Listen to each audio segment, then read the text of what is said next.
Oh man.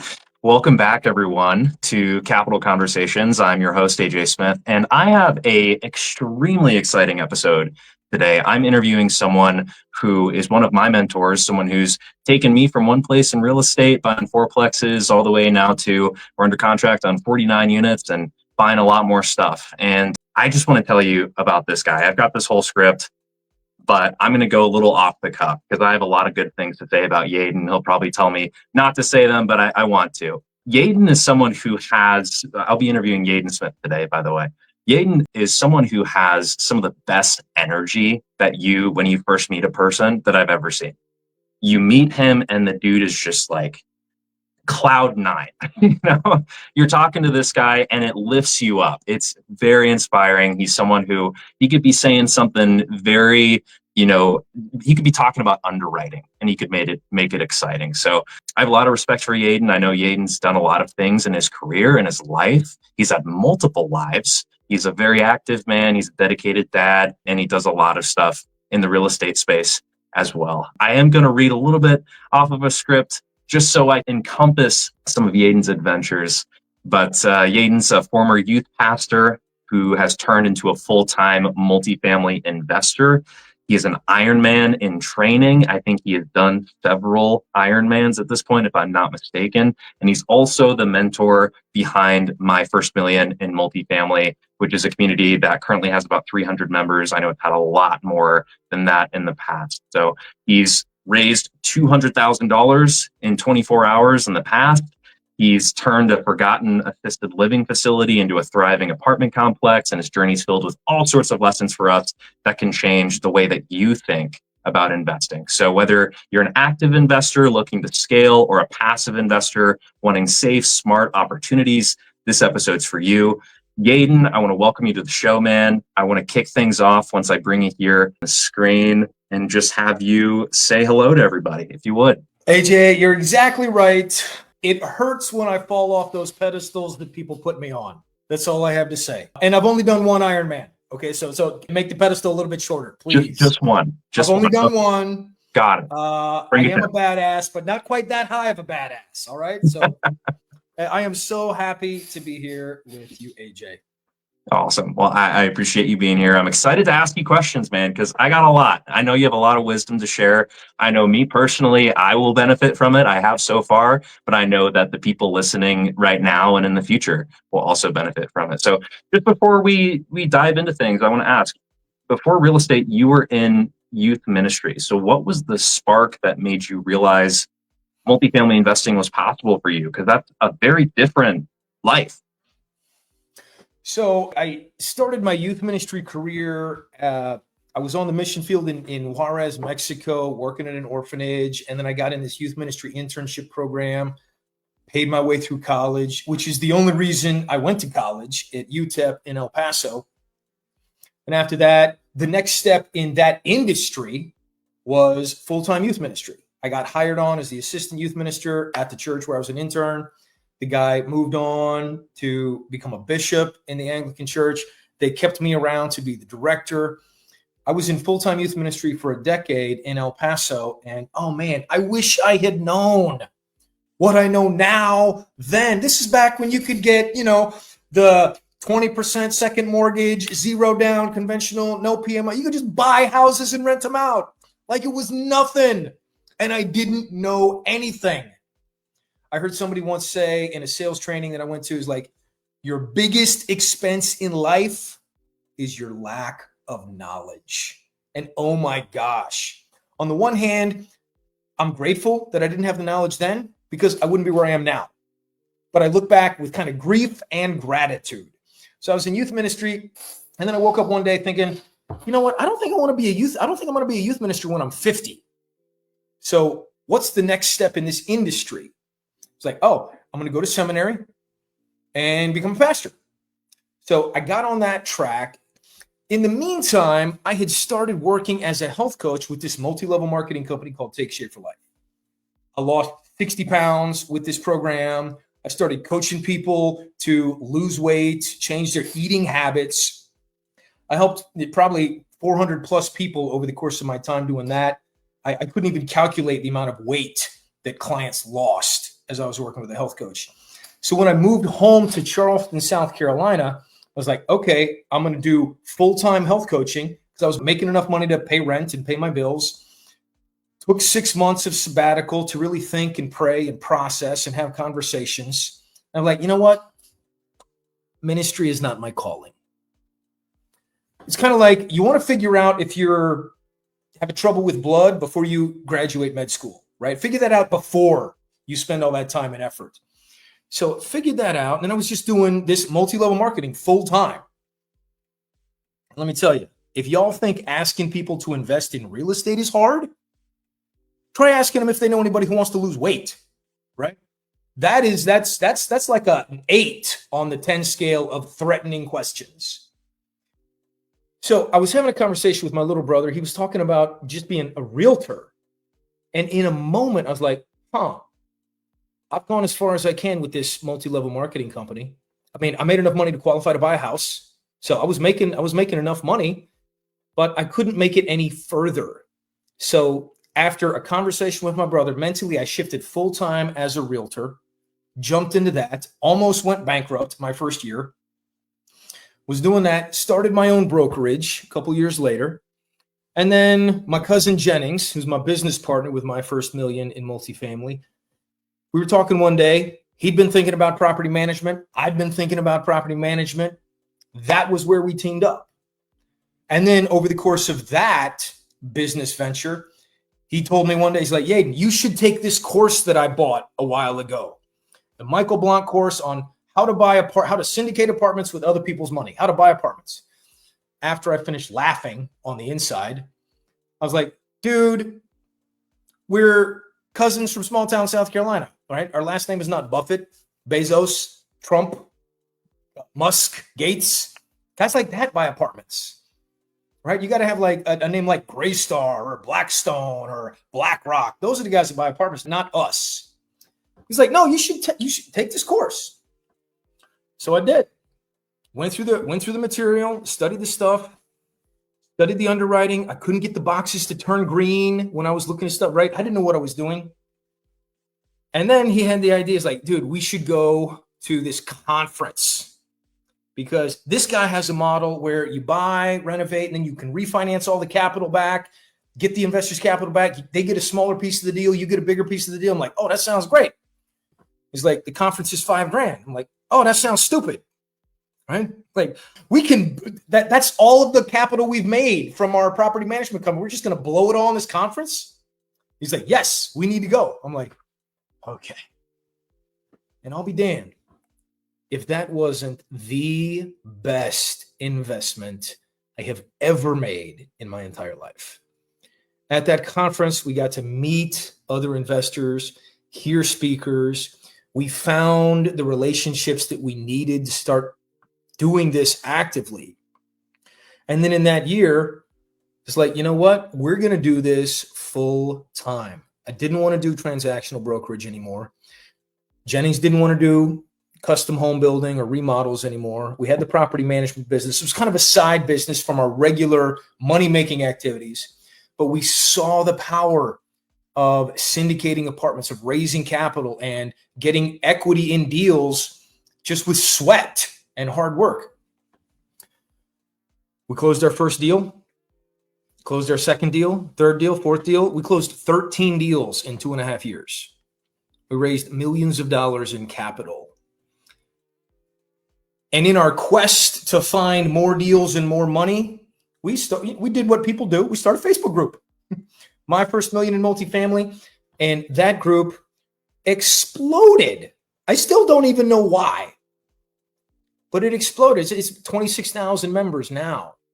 And along the way, as it was growing, because we were doing StreamYards into the group twice a week, talking about real estate, interviewing people, just talking about what we're doing. More and more people started asking us, do you guys have a course? Do you guys have education? And it's like, oh, that's what we need to do that. There's a market here and other people can do what we do. And we did that. And the next thing people asked, did you guys have any mentoring? Any accountability? And we're like, yes. Cool. Where is it? It's here. What's it called? The Deal Room. We'll call it the Deal Room. We literally built the accountability program on the fly. It was terrible when we started. It was a private Facebook group. We just dump people in, like, here you go network, go do this stuff. But over the years, we've refined it. We've been documenting the process to the point now where I have rock solid confidence. Right? Follow the process, do the work, get the results. And our portfolio now, as of right now, real estate investing, let's see, our portfolio, it's hard to keep track. And I feel like a total, one of those one of those real estate bros. I don't know how big my portfolio is. I think we're about 600 doors. We sold 2 assets in the past 90 days. So I think we were at about 950. We sold 250. So we're 750 doors. Or no, we sold almost 300 doors. So about 650 doors now. We're in the process. We have 2 under contract to sell. We've gone full cycle on them. 100 refi process. And then we're going to go back on the acquisition hunt later this year. So that's it in a nutshell. From youth ministry, multi-level marketing, realtor, property management, investor, coaching. And here we are, February 6th, 7:25 p.m. And it's a beautiful thing. I think as you were in the midst of it, it was like, oh my gosh, I don't know how I just went from here to here. Now I'm here. Now I'm coaching. But as you zoom out a little bit, you can kind of put the pieces together. I mean, You and Jennings had the remodels. You two had the property management. You had done selling real estate before. So you had some of the pieces and you just put them together. And then you started to go a little bigger, a little bigger, a little bigger. And then you got a lot bigger very quickly. And I know in that, I remember I was doing some research, and I think you had a deal where you had to raise $200,000 overnight. Oh, yes. Okay. Yeah. This is a great story. So our first big boy deal, this was our second deal. Our first deal was 18 units. We didn't have any investors for our first deal. Our partners had the investors. We needed $250K for the first deal. One of our partners, Nick, he had 2 investors, brought him in. Our loan sponsor, Chad, they were teamed up. Jennings and I were teamed up. We were the asset managers, boots on the ground. It's a 30-minute drive to 45 minutes. So, and with our property management company, we were also managing it. Also, so we had our finger right on the pulse of what was going on with our first deal. Our second deal, 63 units. And actually, this deal became a deal at that $5,000 conference, the 63-unit deal, because I couldn't make it work with traditional syndication. I couldn't make it work. The numbers didn't make sense. But when I learned that you could apply the Burr method to an apartment complex at this Commercial Empire conference, I still remember Tim Bratz, who's speaking at our conference next month. It was his conference. He was up going through how he did it. I had my laptop out, and instead of writing it on the sheet of paper that he passed, I'm like, shoot, I'm just going to grab a Google Sheet and just like create a spreadsheet on the fly. It's embarrassing for me to show what my original underwriting spreadsheet looked like. One page. It was a one-pager, pure basic, not even as good as the quick analyzer page of our actual analyzer now. But when I plugged in the numbers, I was like, holy crap. Dude, look, this works. This deal works with his model. The problem then became, because we were in Tim's, like, Tim, let's partner up. Tim's model, his numbers were so tight, and this is not a knock on them, because now my numbers have tightened up as I've grown. His numbers were so tight, there was a $200K difference in what his outfit could pay and what the seller wanted. But we talked with our other partners, Chad and Nick. They looked at it and said, hey, these numbers are good enough for us. Let's go. We needed to raise $1 million for this deal, 63 units, a, what was it, 3.2 purchase price, 3.4 purchase price, I think, about $1 million in renovations. And so this deal, the 200K raise. So we have it under contract. We're working with a loan broker, solid broker. We have the loan lined up with Lima One, who did multifamily bridge lending at that point. Got bridge financing lined up, ready to rock and roll. Closing, we've done all our due diligence. December 7th is closing date. I remember because that's my cousin's birthday, Jennings' younger sister. December 7th. It is the day after Thanksgiving. We're at the big family get together. We have a big get together out at the family farm. We shoot shotguns at targets, have a chili cook off, fire. Now we have fireworks when we do this. And we're sitting in Jennings's truck. The loan broker called. He said, guys, the lender has reviewed everything and they're reducing what they're giving you by $200K. You got to bring another $200K to the table. Right? And like eyes got real big, heart, like, you know how it feels, right? Chest contracts. I can't breathe. I'm having a heart attack, right? Is that kind of emotional gut punch? And we looked at each other and like, we called our partner, Nick. We're like, Nick, dude, we need another $200K. He's like, well, I guess you guys need to find some more investors. He's like, we've already talked to all of our investors that we know of. We said, will our loan sponsor, who, you know, has the liquidity and has the balance sheet, like he had $200K, like, is Chad willing to like make this work? He's like, I don't know what he's going to do. And so we had a 30-second pity party, and then we got on the phones. We called back all the investors that had said, I'm not sure, maybe. We called new people. We found the $200,000, and this is like November 29th. Remember, 30 days has November, April, June, and September. So we got the 30th, 1st, 2nd, 3rd, 4th, 5th, 6th, 7th. We have 8 days before closing. I can't remember how many days it was, but in my head, it was the next day. By the next day, we had found 2 more investors. The capital raise went from 1 to 1.2. We got the cash in the bank. We closed that deal. We sold it 3 years later at a $2 million profit. Wow. So backs against the wall, you guys leaned pretty heavily on your relationships. And it sounds like you guys have probably been building relationships for a while before this. Correct me if I'm wrong. 100%. And here's the thing. Being in residential real estate, being a realtor, being in remodeling, construction, being in property management, and honestly, I don't care what business you're in. The business of business is relationships. It's relationships.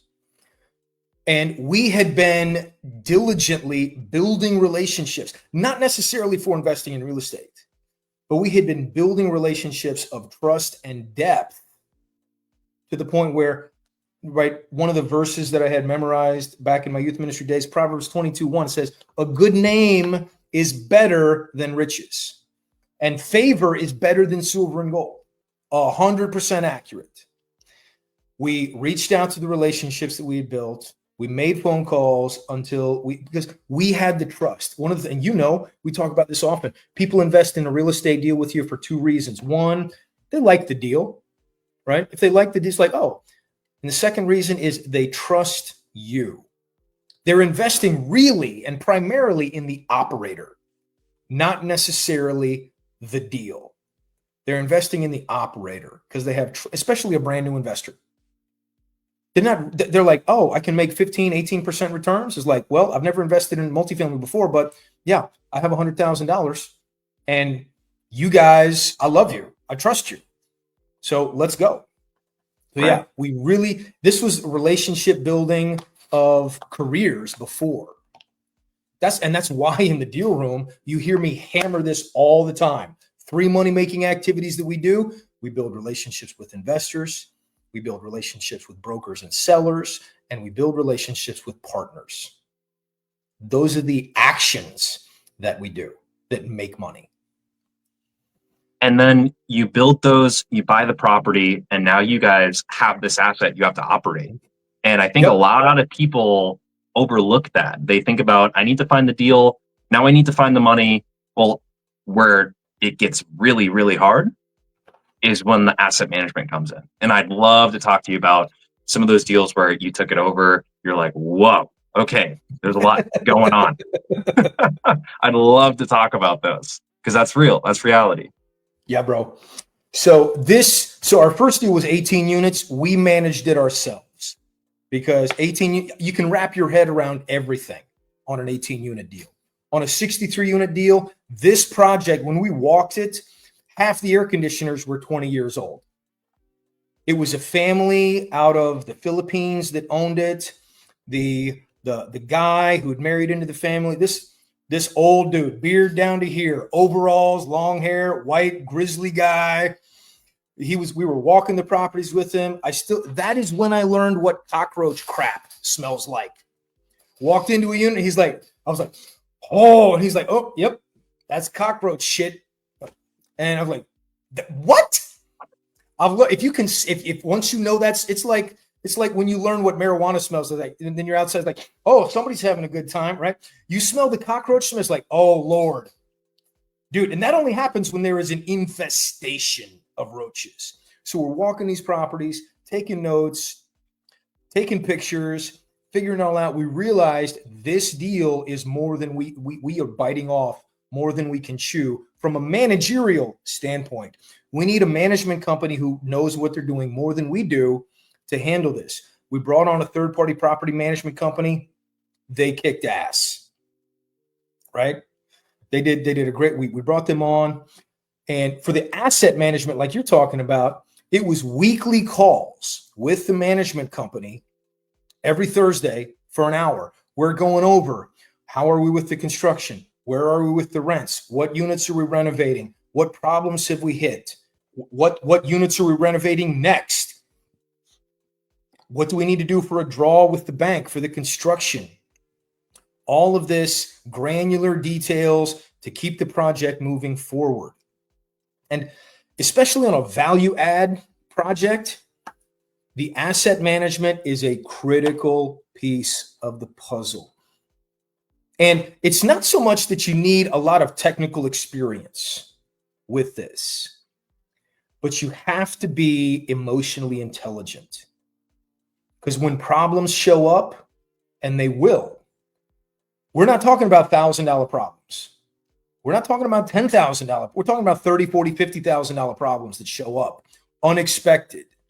And having the emotional regulation be like, okay, this is an issue, but instead of burying my head in the sand and hoping it gets better, I gotta bring my team. It's like, guys, this is a problem. I'm raising the flag. Like, we got to fix this. How are we going to fix this?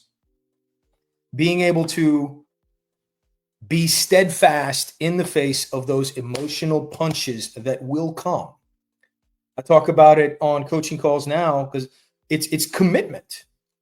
You have to have commitment. That's the most valuable factor in a partnership. What is your commitment level? If you're not technically expert, dude, you can learn. If you're not committed, it doesn't matter how much you know. When the going gets tough, you're going to fade into the background. So the asset management piece. Now, you do need to be fluent in spreadsheets. You got to understand how to read reports, financial reports, follow dollars, follow bills, make sure that everything is the way it's supposed to be. But that's technical stuff that anybody can learn. The commitment is what it really takes to do asset management successfully. Absolutely. And you navigated those asset management hurdles. And I think that's something the limited partners are looking at, and they're looking at how do you as a team manage the unexpected? How do you mitigate for some of these risks that come forward, in the future and potentially on different deals? So that's one thing I think that is an important conversation that isn't talked about very often between operators is how do you talk to limited partners when maybe things aren't going as expected? How do you approach that with tough conversation? How do you prepare for them? Well, fortunately on that deal, I didn't have to have any tough conversations with investors. But there have been deals where I have. So here's what I've learned. As long as communication is happening, investors give you a lot of slack. They just want to know what's going on. When it starts to hit the fan, when it starts to go sideways, that's the time to lean in and say, hey, team, here's what's going on. We got this issue. Here's what we're facing. We're working on a solution. As soon as we figure it out, we'll let you know. And there's like, here's what we have figured out. Here's the plan moving forward. Real talk. Our Clemson deal. This is our headline deal that failed.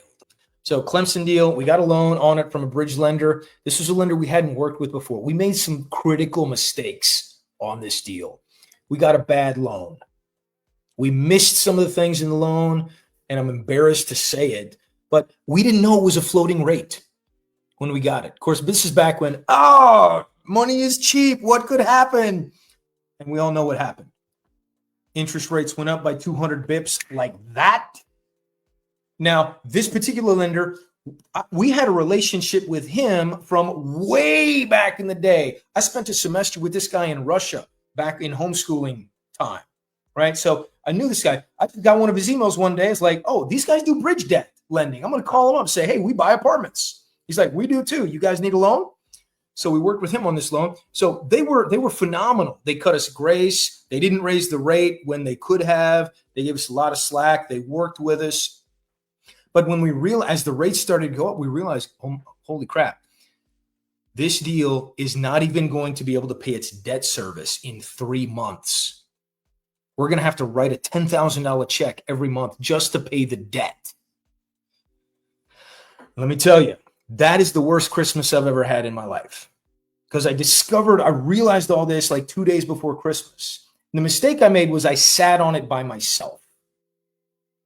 And I tell you what, the emotional chaos for those 4 days until after Christmas, when banks were open and business was going again, I was dry heaving while my kids were opening their Christmas presents. I'm not even exaggerating a little bit. I can't even believe how much stress and emotional pain I was in. And then we got with the team, talked it through, triaged it, figured out, okay, we got to stop the pref payment yesterday. And so I had to pick up the phone. I called the investors that I had brought onto the deal. And this is what I've learned. When you're saying bad news to somebody, don't beat around the bush. So as soon as somebody would pick up, be like, Bill, this is a really painful call for me to make. Right off the rip. This is a really hard call for me to make. I got bad news. The property's in trouble. We're stopping the preferred return payment effective immediately. And there was one or two investors like, oh no, this is a disaster. But everybody else was like, okay, let me know what happens next. I'm like, what? That's it? I mean, I literally thought my life was evaporating in front of me. I thought, oh my gosh, we're going to lose all of our credibility as operators. The coaching, everybody's going to learn about this in the coaching program. It's like, oh, these guys are frauds. I'm going to go learn from somebody else. Like, my entire life collapsed in my head. But what happened in reality was we navigated through it, and we actually ended up coming out of it stronger and better and more effective. The lesson we learned there was don't hide, lean in, keep communication very clear, very open, very consistent, because investors know there's risk. They know there's risk in these things, right? We all are targeting the 5x equity multiple and the 25% IRR. We're all targeting as high returns as we can for everybody. But we all know sometimes it just doesn't work for whatever reason. So in this case, I actually look back, the same thing with that grief and gratitude, where I'm grateful and happy because of the lessons I was able to learn. And now I get to talk about these mistakes that I have made. So you don't have to make them, right? Learn from my mistake. Classic story I had, CEO being interviewed. I love this anecdote. Reporter's like, how'd you get your company's doing amazing. Why is it doing so? It's like, well, good business decisions. How'd you get to the point where you can make such good decisions? What? Experience. He's like, where'd you get all your experience? Bad decisions, right? It's like your mistake becomes your message. Your pain becomes your power. And now when an investor asks me, it's like, well, what's going to happen if the deal goes, have you had a deal that goes sideways? What do you do in that situation? It's like, well, let me tell you, Mr. Investor, we have had a deal go sideways. Here's what we did. And good news, none of the investors lost their capital. On one of those calls, I was talking with a guy. He's like, Yeadon, right? We're just friends talking now. This is not operating. We're just friends. And I can feel he's like leaning into the phone. He's like, am I going to get my $87,000 back? Like, yes, you are. You are going to get your money back. Now, and if the deal had, if we had lost half of his capital, right? Our Jennings and I's commitment is we are not going to lose investors' money. Even if a deal loses money, we're going to we are committed to figuring out a way to keep our investors whole, even if it's on us to get them paid back somehow. I was at a conference later that year, actually a Tim Brott's conference with the mastermind that I was in at the time. And there was just the last speaker at the conference at the event. He was talking about a book that he had written. And this was like 2022, something like that. And he said from stage that he had just finished paying back investors from the crash of 2008. This is over 10 years later. And I was like, this guy, I would invest with this guy. All right, having that level of commitment, it's like my investors are not going to lose money no matter what. I'm going to do another deal, figure out how to get them back the money they lost. So all that to say, yeah, we've made mistakes. Working with investors from an asset management standpoint, keeping lines of communication open, keeping them in the loop about what's going on. And we've done that on other deals that didn't go according to plan. We've had other deals where we had to stop the preferred return. Because when we bought them, preferred return made sense. But then the market shifts and we're like, yo, we have to stop the preferred return because we need this cash because the bank just cut off our last $200K for renovations. We can't send out $18,000 a month in prep payments anymore. We got to funnel it back into the property. Now, that deal that I'm talking about right now, we just sold that. That was one of the deals we just sold in the past 90 days. And we caught up on all of the accrued preferred return. Everybody got their 10% preferred return. And we still have profit on top of that. Everybody, the investors made 15% annualized return on their money for the course of 3 years. So not a bad deal for the investors. Yeah, and I'm so glad that we were able to chat about that because you can feel that. I can feel that inside of the group in terms of the operating with integrity and putting investor capital first, making sure that we're making good decisions by investors, not just for the operators. We're not just operating for an acquisition fee or a disposition fee. Most folks don't even underwrite to a disposition fee from what I've seen. But, just that mindset of my primary goal is to preserve and protect investor capital and then return money on top of that.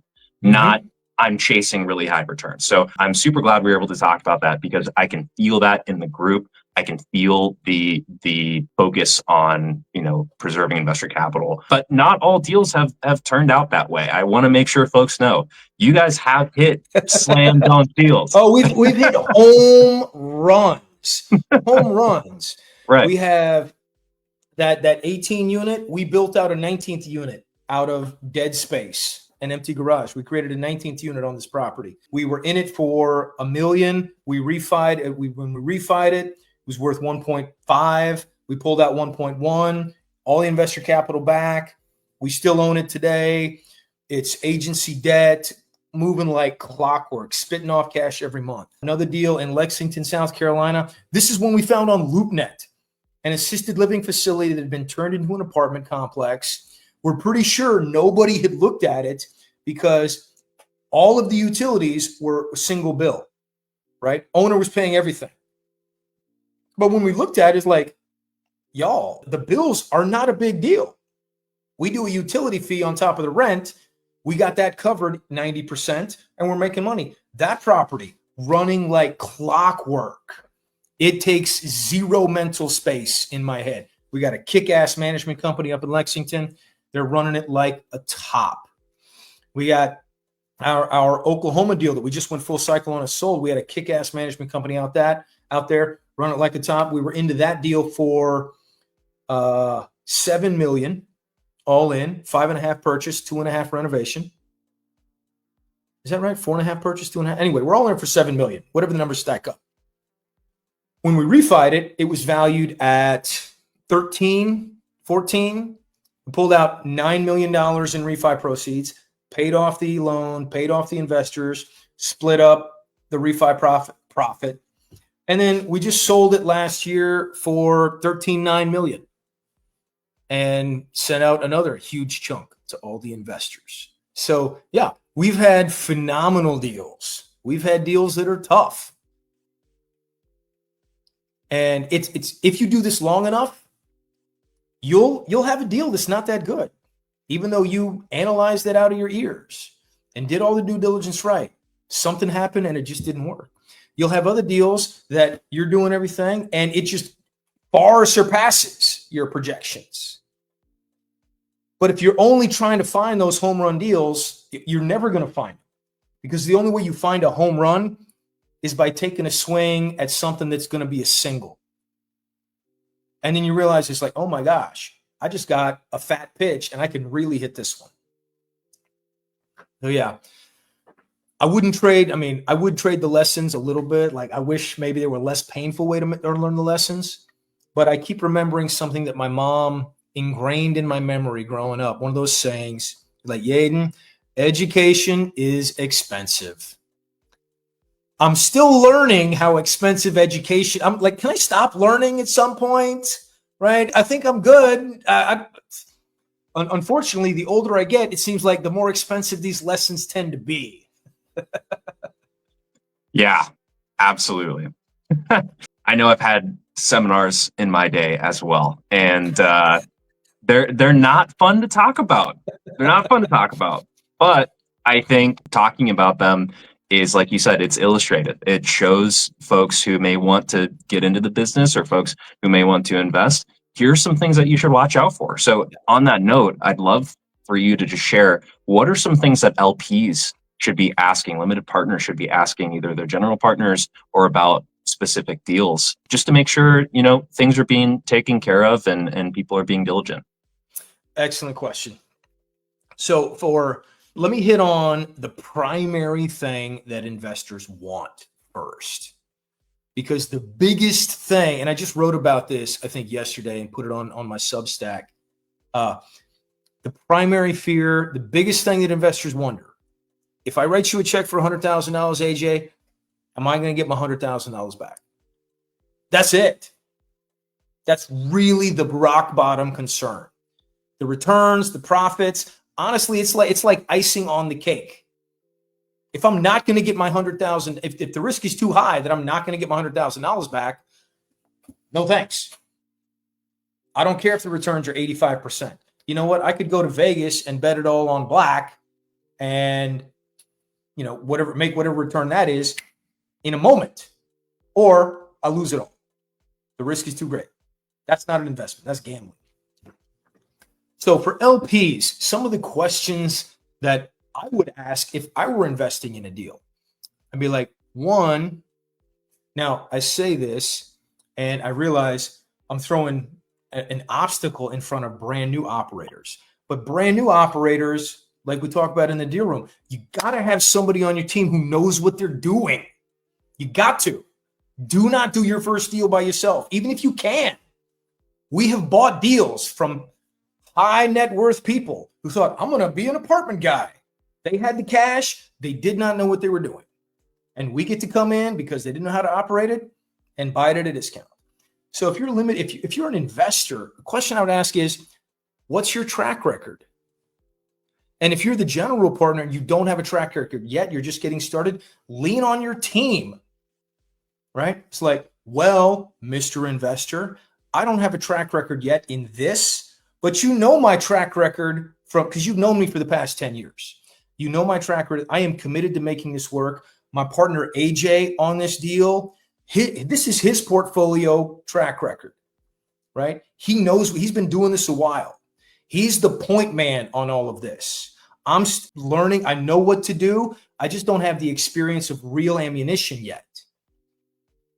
So if you're a limited partner, ask what the track record is. Ask what happened the last time they had a deal go south. I see all the time, not all the time anymore, but I used to see like, we've never had a bad deal, never done a bad deal. Like all our deals are great. Honestly, to me, that's a little bit concerning because if you're doing this long enough, you are going to have a bad deal. There's no way around it. It's just going to. Not everything works 100%. Nobody bats 1,000.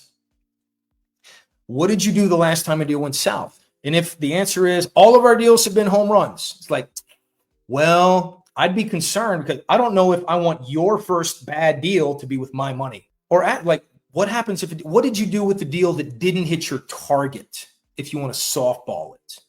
It's like, well, this deal, we thought we were going to get 20% returns. We ended up only getting 5. Here's why. Ask those questions. Why did the deal go south? What did they do to protect the investor's capital on a deal that started to go sideways? Ask that, because that will give you an indication of what their character is. Because when the going gets tough, you want an operator that is committed, that's going to lean in and do the work. And also, I would ask, it's like, okay, Mr. Investor, if the deal really goes south, and let's say you need an extra $100,000, what do you do? How do you handle capital calls? Am I going to get a phone call 6 months from now saying I need to write another check for $5,000 or I'm out? I mean, that's one of the reasons why we talk about in the deal room, you, AJ, keep your money in your bank account. Keep it high. That way, if there's a $10,000 problem, you and the team can solve it. That's what we've done on our deals. We've solved capital calls. We solved that on the GP side. It's like, hey guys, our insurance doubled on Tulsa. Went from $150 to $300K a year. Ate up all the cash flow. One of the reasons why we ended up selling is like, it's going to take 10 years to get past this and start making cash flow again. And we got millions of dollars in equity on the table. Let's take it out and go do something else. So how do you handle it when a deal starts to slip? Are you going to be able to handle it with the general partners, or am I, as the investor, going to be on the hook for another $50,000? I would ask that question. And let's see. Really, those two questions, because I'm more interested in the character of the operator than their experience. One of my associates, we were talking the other day, and they were saying how their partner on a deal is impossible to connect with. 10 days go by before they return a phone call. Countless text messages, email. They just ghost them. There was one time where the partner was AWOL for months and they thought he might have died. That's not a partner that you want. That's not the kind of operator you want to invest with. What's the character of the operator? That's what you're investing in. Yeah, the deal is going to make money or not. What is the character of the operator? Are they the kind of person that would deliver pizzas to pay you back if it were possible? I know it's not possible to pay back $100K investment delivering pizzas. The wheels will fall off your car before you make that much money.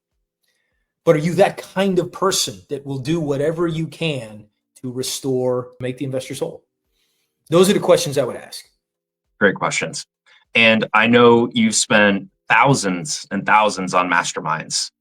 And I know that you've gone to conferences. I know that you've had mentors. How was it being in various mentorships or masterminds? How did that change your trajectory, even outside of that first conference that you went to? Well, I'll tell you, the first time I got into a mastermind, right, had some money. I got into it was a high ticket mastermind. A couple $1,000 a month was the investment, but you got to pay for a year. So it was like multiple tens of thousands of dollars for membership. And I was in that for a couple years. And honestly, the first event I went to, I had imposter syndrome coming out of every orifice of my body. I felt like I was just in this cloud of fraud. Like, what am I doing here? I have these 2 apartment complexes I've closed, but I'm not loaded. I'm still worried about how I'm going to pay for my future, how I'm going to do with these deals. I got in this room and I'm like, I felt like such a small feelings of failure, like incompetence, inadequacy. And what I learned was nobody laughed when I talked about what I did. I talked about where I was, right? There were people who were making $1 million a year profit in their business, looking at me like, oh, I want to be that guy. I'm like, dude, some days I don't want to be me. Like, calm down, right? The grass is always greener. I learned that it doesn't matter what mastermind you're in. everybody puts their pants on one leg at a time. Everybody puts their pants on one leg at a time. The biggest thing I have learned from masterminds, and I'm in 2 masterminds myself for my own growth. I'm in Dad Edge Mastermind to be a better husband, father, and business owner. And I'm in the Liberation Lifestyle Mastermind. It's another mastermind I found just for personal growth as a man to grow. Here's what I've learned. Commitment thrives in community and it dies in isolation. And at the end of the day, really one of the only things I can control in my life is my level of commitment. What's my level of commitment? How can I elevate that? Maybe it's, you know what? I'm going to make a commitment to go to the gym twice a week and I keep it. That elevates my commitment. Maybe it's, I'm going to show up at the men's Bible study Thursday morning every week and I keep it. That elevates my commitment. Maybe it's, you know what? I'm going to join this community for whatever. It elevates your commitment. And you probably heard me talk. I talk about all this stuff a lot in the deal room, this community and commitment and staying connected. One thing I learned in my realtor career as I got started, this phrase hit me like a ton of bricks, and I'll never forget it. The training broker said, come into the office and work. It's easy to work at a coffee shop. It's easy to work at home. But if you're in the office, you're in this environment where people are productive. Foster comes in, just closed the sale. Shelly comes in, a buyer just got a contract accepted. In this environment trumps willpower. Willpower is a finite resource. And when we try and really do change on our own, we use up that willpower so fast. We hit some sort of obstacle that really is just a speed bump, but it feels like a brick wall. And we're like, I'll do this later, and later never comes. So by plugging into a community that helps us maintain our level of commitment to doing the work that's going to get us the results. And there's the saying that you're the average of the 5 people that you spend the most time with. Yeah. And when you spend time with people who are headed in the direction that you want to head, you're going to, by proxy, head in that same direction. Right. I'm curious, you've been in a few masterminds you mentioned. What would you say is the wrong way to run a mastermind? Oh, man. Well, real easy. When the mastermind is about the master, that's not a mastermind. That's a cult, right? I've been in a cult. I grew up in a cult. And I'm sensitive. My radar is sensitive to that sort of thing. And I can tell you the Dad Edge, right? Larry Hagner, who hosts the Dad Edge podcast, great podcast, by the way. It's not about him. It's about the men in the community, the men who are doing the work to be better husbands, better fathers. The Liberation Mastermind. It's not about Matt. It's about the men doing the internal growth work to become better versions of themselves. And I would say in the deal room, it's not about me. I don't want to close that many deals. I don't want to, honestly, at this point, I don't want to have a $10,000 portfolio. I want to have a portfolio that doesn't give me brain damage. That's my end game, right? I want to retire with a flip phone where I don't have to send text messages or do Facebook or check email. Just like, if you need me, call me. Here's my number. That's it. And then I can do the hang up with the flip, right? So if a mastermind is about the personality, that's not a mastermind. And for someone who's, sorry, go ahead. No, it's just, that's not a mastermind. A mastermind is about the people that make up the community. And for someone who's looking for maybe that sense of community, or they're debating whether to invest in education, what would you tell that person?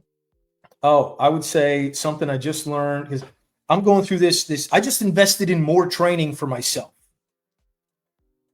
in sales, because I'm in sales, right? Selling investments to investors. Talking to people about joining the deal room, right? This is a business that Jennings and I accidentally have. And I'm learning, like, it's not about me. It's not about the deal. It's not about the deal room. It's not about this. It's about, well, This is what I learned in the sales training. Your biggest expense in life is your lack of knowledge. I don't know, I couldn't even quantify how much money I don't have because I did not know what I know now when I was 24, when the market was crazy and you could just buy anything with no documentation. Just sign here. Here's your house. Right? Now, probably I would have gone bankrupt like a lot of people did because I would have known just enough to be dangerous, but not enough to really know what I'm doing and be smart. So your lack of knowledge is costing you for real. Think about this, AJ.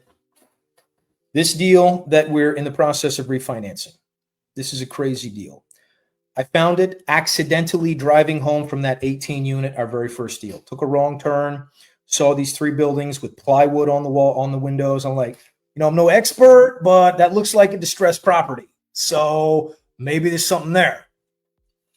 Somehow, and of course, who here likes cold calling? Y'all put your hands down. You're just lying. Nobody likes cold calling. Nobody likes that stuff. I eat nose for breakfast. Okay, those guys are outliers. They're crazy. So I don't like making cold calls. It's no fun. I have this internal resistance. I finally screwed up my nerve, called the number I found somewhere, got the owner on the phone. They wanted to sell. We got a seller carryback. We don't have any investors on this deal. We're about to refinance it, get the seller out of the deal, pay them. And then Jennings, I, and our partners will own this asset, which was appraised last year at $7 million with no investors. And we'll be able to refinance it again and just hold on to it for the next 20, 30, 40 years. It'll probably be worth $15 million one day because it's in the Charleston market and values just keep going up. Now, maybe not 15, but maybe 10, right? Shoot, maybe even if it's only worth $10 million. We bought it 4 years ago and we were able to buy it because of our knowledge and because of our relationships. We invested in knowledge and we invested in relationships. So I tell y'all, right, your lack of knowledge is costing you big time. That one deal is going to provide for my children and my grandchildren and my grandchildren's children. And it's amazing to me that that's possible. Your lack of knowledge is costing you. My lack of knowledge is costing me right now, which is why I'm so invested in learning as much as I can. And here's the thing about learning. Education in isolation ends in frustration. Doesn't matter how much you know. It matters if you can apply what you know. And the only way that humans can consistently apply information in the face of adversity is if they have a support system propping them up when they get knocked down. You got to have a place where you can say, man, I had this investor laugh at me. I had a broker say, go to hell. Leave me alone. I had a seller cuss me out. I checked that box off my bingo card. You got to have the community because, one, it reinforces the education because education is never exhaustive. There's always more to learn out in real world scenarios. And being able to get feedback from the education, you got to have community and you got to have the education together. If you just have a community with no goal, with no objective, right? That's just your drinking buddies on a Friday night from high school. That's the community, right? Just hanging out and living lives of mediocrity often. You have education with no community, then you're just always looking for the next, you're looking for the silver bullet that's going to magically make everything work. Like, I just need to buy another course. I need to read another book. I need to listen to another podcast. I need to watch more YouTube videos. I'm not ready because it can be scary to make the change to really move in the direction you want to go. So those two things put together, community and education, I have seen them transform my life in ways that I did not think were possible. Financially, spiritually, relationally, all the OEs, emotionally, all of those, anything that ends ALY that has to do with somebody, I have grown in ways that I did not know I had access to because I didn't have access to on my own, but I do. There's another verse, iron sharpens iron. So does a man with his friends. Man, it's been a power hour and you've got one-liner after one-liner. I've I got was joking on one of our sprint calls. I'm like, y'all, I need to just like get all these bumper stickers on my truck. And then it's like, oh, I should wrap my truck, get it My First Million, Deal Room branded, and just have all these sayings on it, drive it in the driveway. And my wife would be like, nope, go get that wrap removed right now. You are not driving around a truck like that and be married to me. So I'm like, So I have big ideas. Fortunately, my wife holds me in check a lot of the time. Well, I have just a few more questions. This is my last kind of section. I got time, bro. Perfect. You had mentioned earlier, that one deal will take care of your children, your children's children, their children. You've talked before about wanting to be an awesome ancestor instead of a dutiful descendant. Oh what does that mean to you? Dude, I've forgotten I said that. I saw that phrase once. So, do you want to be an awesome ancestor or a dutiful descendant? Here's what it means to me. Are you walking the path because you're afraid your parents are going to look at you weird? Your siblings are going to ostracize you, right? Are you afraid of growing past your parents' financial capacity, of outstripping them geometrically? My dad worked with the sheriffs. My dad sold food door to door, Omaha steaks, out of a freezer in the back of a Econoline cargo van. I would help him load the freezer up when I was growing up. My dad would bake bread to sell at we would get up at 4 a.m. on a Saturday to go to a pizza place that he knew. We would make bread, take it to the farmer's market, sell 80 loaves of whole wheat bread at $4 a loaf in 1993, when a loaf of bread was 75 cents at the grocery store. We would sell so we could have money to buy groceries and pay for gas. My dad never made a lot of money in his life. It's like, am I afraid success because I'm afraid of what my family's going to think? Are they going to look like, man, you've changed, man, you're just chasing money. Now you're at the church of the almighty dollar, right? And that's not me. Yeah, I'm planning to make a lot of money because I know money is the muscle of ministry. There's too much that I want to support in the world. I want to give money away. I want to be able to have options in life. I want to be able to homeschool my kids if I need to. I want to be able to pay for a surgery. I want to be able to replace my car if it dies. All these things that take money.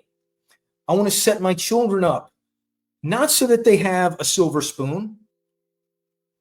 I want them to go out and make their own mistakes. But I'm planning to have a safe place for them to land when they need it. Because I have 4 kids. Somebody's going to need it. Somebody's going to have a point where they're going to have to put their life back together. My sister just finalized her divorce, and she's in the process of putting her life back together, and my dad is there for her, helping her out. And I'm doing what I can to help her out. I want to be that for my kids. I want to be this awesome ancestor where my children and grandchildren will look back and it's like, you know what? Great granddaddy Yeadon, he was the one that shifted the course of this family river to go in this direction. And y'all, I say that now, but it's not me. I am literally standing on the shoulders of giants. My dad was one of our first investors. My dad, who, even though he never made a whole lot of money, he saved money, bought some rental property as he could. He gave us his rental portfolio to manage when we got started, right? We had 10 properties to manage in the first 2 weeks. Like, oh, crap, we actually have to work now. We built it up to a 100-unit portfolio for management. We sold it. We started raising capital. My dad was one investor of 12 on that $1.2 million deal. So it's not like he just gave me $1 million. But I am standing on the shoulders of giants. My father, my grandfather, who worked hard, had amazing character, and instilled that type of thing in me. That's what I want for my children. I want my son, who's studying to be an electrician. I want to be able to partner with him to start an electrical contracting company. Maybe it fails, but if it doesn't, it'll be amazing. I want to be able to partner with my son. Now, I can't send him into a mechanic school to be an F1 mechanic in Europe, right? I own apartments, but like I say, 5 million equity plus $5 gets you a latte. So the idea of I am going to grow beyond the baggage that I grew up with. I am not going to just follow what I think the expectations are of me. Sometimes that's tough because it's like the crab pot analogy. You have a pot of crabs that you're trying to cook. If a crab tries to crawl out, the other crabs will grab him, drag him back. Like, whoa, where you going? No, you ain't all that. Get back down here with the rest of us. I knew you when you were 12. You ain't all that. It's like, I realize I'm not all that, but I have grown from where I was, and I am not that person anymore. And I am committed to being an awesome ancestor. I want my children to look back with gratitude and awe for what I was able to accomplish. And I want their children to look at them with gratitude and awe for what my children are going to be able to accomplish. And on and on and on. So if someone is watching this and they're thinking to themselves, man, I want to be an awesome ancestor. I either want to buy real estate myself, or I want to invest with someone like Yeadon, and I want to grow that myself and change that direction. Where would you send these people to? That's an excellent question, AJ. And the answer, okay, so y'all, if you're watching or if you're listening, the answer, you're listening to it right now. You're watching him. Okay, I'm pointing in the wrong direction. I'm pointing this way. I don't know if I'm pointing. You're watching him right now, right? You're listening to AJ's podcast. You're talking to AJ. This is the kind of person to connect with. This is the kind of person to build a relationship with for investment opportunities, for partnership opportunities, for opportunity. Find people that you can trust if you're going to invest with them. If you are planning to get started yourself, the best thing I can say, start working on yourself. Do the internal work. Learn who you are. How do you work? Where do you, like, I've recently gotten into meditation. Just sitting by myself, sitting with my thoughts, noticing my emotions. It's been a game changer for me with the emotional punches of real estate, the emotional punches of teenagers and marriage. Being able to sit in the chaos and really think about what's going on. All the time I get asked, well, if I'm just getting started, what value do I have to bring? That is the value. Your commitment level is your value. You can learn these skills. You can learn how to underwrite, right? You can watch YouTube videos. You can get our underwriting course that we give away. You could join the deal room, go through all the training. Like you can get trained in this stuff. But without the internal work, you have to become the kind of person who owns apartments before you're ever going to close a deal. That person is trustworthy, responsible, determined, perseverant, has perseverance, whatever it is, right? All these positive character qualities that we think about, you have to become that person to own apartments. Now, you may already be that person, but to own you're going to have to level up, right? That's the gap. Where you are here and here, that's the gap. Become this person, close an apartment deal. There you go. Become the awesome ancestor. Yo, if two knuckleheads from South Carolina that grew up in a homeschool cult can partner, raise capital, start buying apartments, what's stopping you? Awesome. Yeadon, thank you for coming on the podcast. If you guys who are listening got value from today's episode, I'm going to ask you to do a couple things. Number one, go to the My First Million multifamily group. It's completely free. There's like 26,000 people in there. There's deals being shared, there's partnerships being made, there's all sorts of various things happening in that group. Please check If you're it going to out. share a deal, let me just say, if you're going to share a deal, make sure you pay attention to the rules, because if you don't have all the information, I'm taking it down.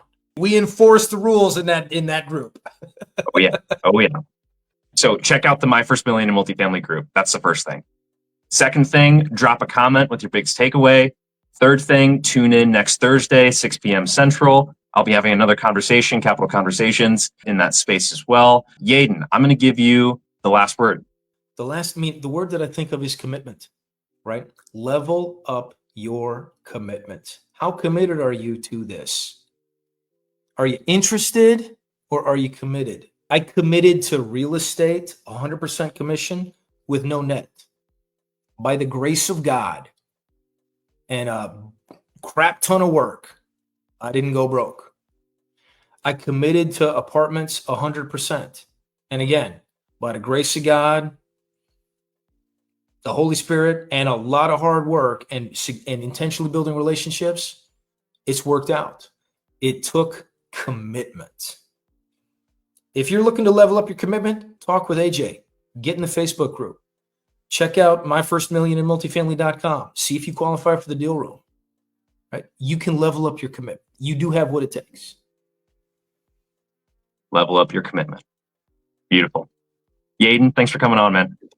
AJ, dude, it's my pleasure to be here. I'm so excited. I'm excited every time I see you post in the deal room. I'm like, AJ is on fire. He's out there doing the work, building relationships, making it happen. It's all with guidance, man. It's all with guidance. I appreciate it. Always good to see you. Until next time, everybody, keep leveling up, keep investing wisely. We'll see you next time for Capital Conversations. Take care. Godspeed.